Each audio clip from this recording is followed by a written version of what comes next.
Mä oon nyt ollut täällä semmoisen noin 2 tuntia ja kyllä musta tuntuu, että nyt tää saa mulle riittää, että pikkuhiljaa, että mä painan kohta nappia ja pyydän, että tulevat hakemaan mut kotiin.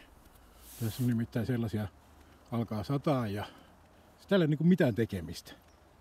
Ja sit mä tilasin, kun sai pyytää niitä esineitä, mä tilasin olutta. Mutta tämähän se on kruunukorkki eikä avaajaa, sitä mä en ajatellut ollenkaan. Ja sitten tää mun aurinkovarjo, niin tästä puuttuu se jatkovarsi, että se on nyt tässä mun selän takana, että mä joudun istumaan tässä niinku paikallaan koko ajan. Ja on tää muutenkin helvetin harmaata ja tylsää. Joo, että kyllä tää mulle on tässä. No tässä oli nyt vähän semmonen tilanne, että erikoinen juttu, kun oli samaan aikaan karmea jano ja karmea kusihätä. Ja mähän en tänne mettään pysty kusemaan. Mutta jano ratkaisin sillä tavalla, että pienen napakan iskun annoin tälle pullolle kivelle ja siitä lähti kaula. Ja kyllä tästä pystyy juomaan ihan varovasti näin. Kaataa, että tuntee, onko se niitä lasisiruja vai ei. Ei ole tullut yhtään vielä tähän mennessä. Tää on 5. nyt menossa.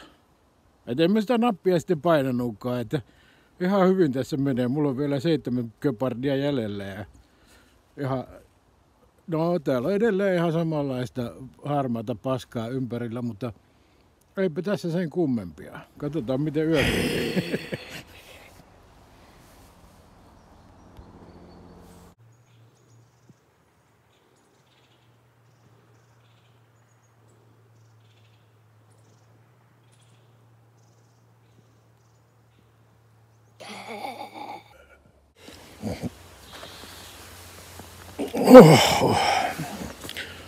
Tulipa nukuttua yllättävän hyvin. Tuossa rupesin illalla vielä rakentelemaan tuollaista jonkunlaista asumusta. En oikein muista nyt, että mikä siinä oli se mestarisuunnitelma, mutta no sitten tulin tähän tuoliin hieman istuskelemaan ja ilmeisesti olen tähän nukahtanut, että niskat on aika kipeät ja täällä nyt on kuitenkin melko kylmä. Täällä on varmaan, sanoisin, että korkeintaan 5 astetta lämmintä.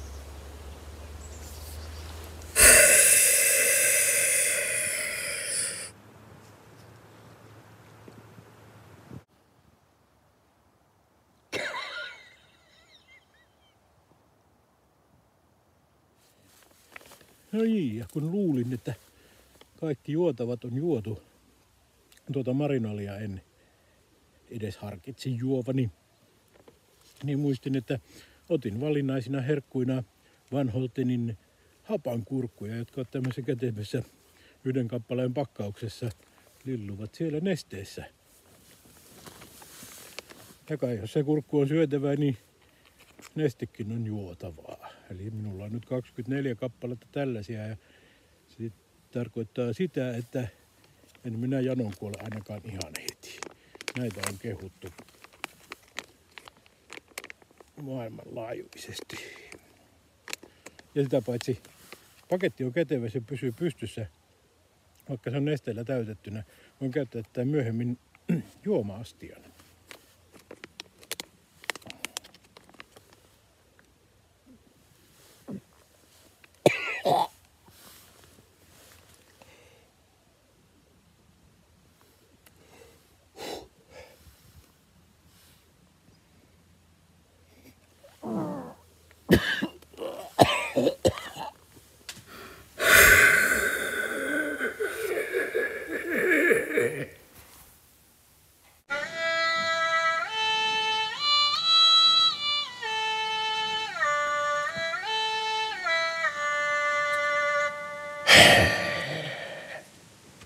Nyt alkaa olla semmonen, tuntuu, että vettä on jossain tosi lähellä. Aika hyvin noista rahkasammaleistakin saa vettä. Yöllä oli satanut, niin mä imeskelin aamupalaksi sitten niitä. Et siinähän on vissiin jotain hivenaineita myös. Noin 3 tai 4 tuntia nyt kävelin. Mutta kyllä tämä tästä.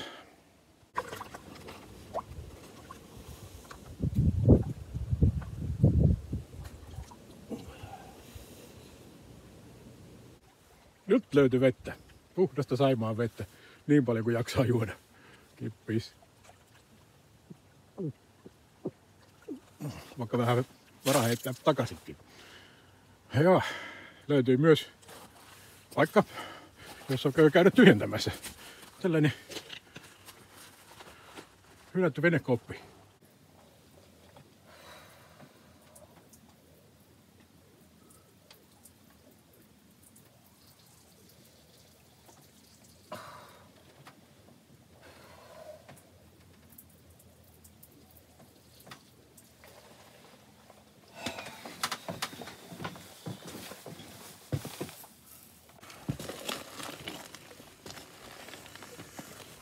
No niin, 4. päivä alkaa olla kohta illassa.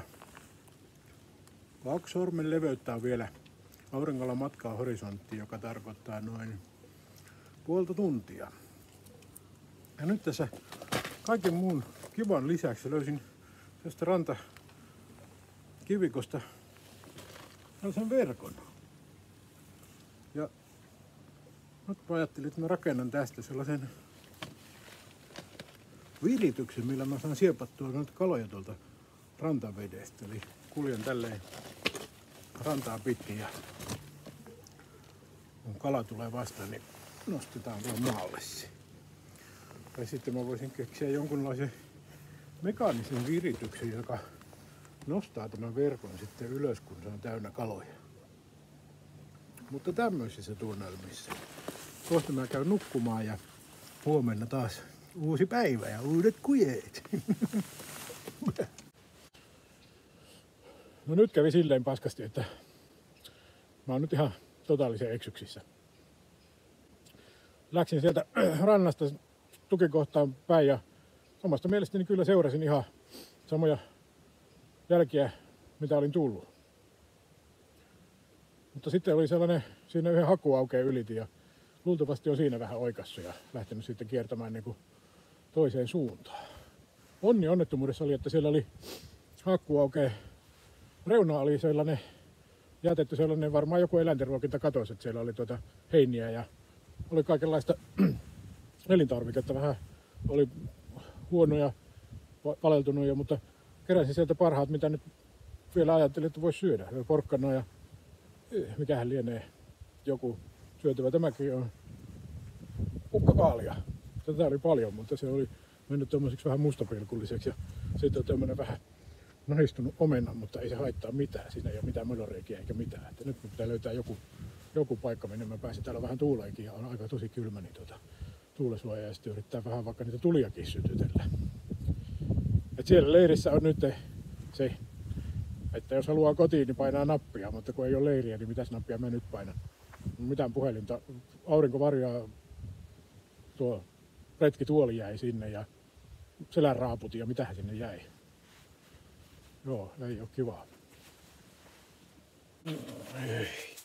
No niin, koetetaan saadaanko me näillä perinteisillä menetelmillä tuli syttymään. Tää on tää Karjalan rapakivi sellaista, että siinä on mahdottomasti piikiveä ja se syttyy pienestä raapasusta ja palaa kuumalla liekillä. Katsotaan. Oi. Sehän lähti ykkösellä.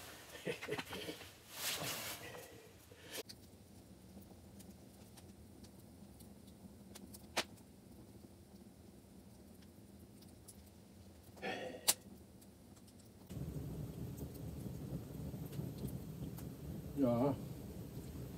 Alkaa olla 5. päivä lopuillaan. Aika mukavaa. Kaikki. Tässä on kiva kämppä ja lämmintä ja ulkona on syvä rauha ja hiljaisuus.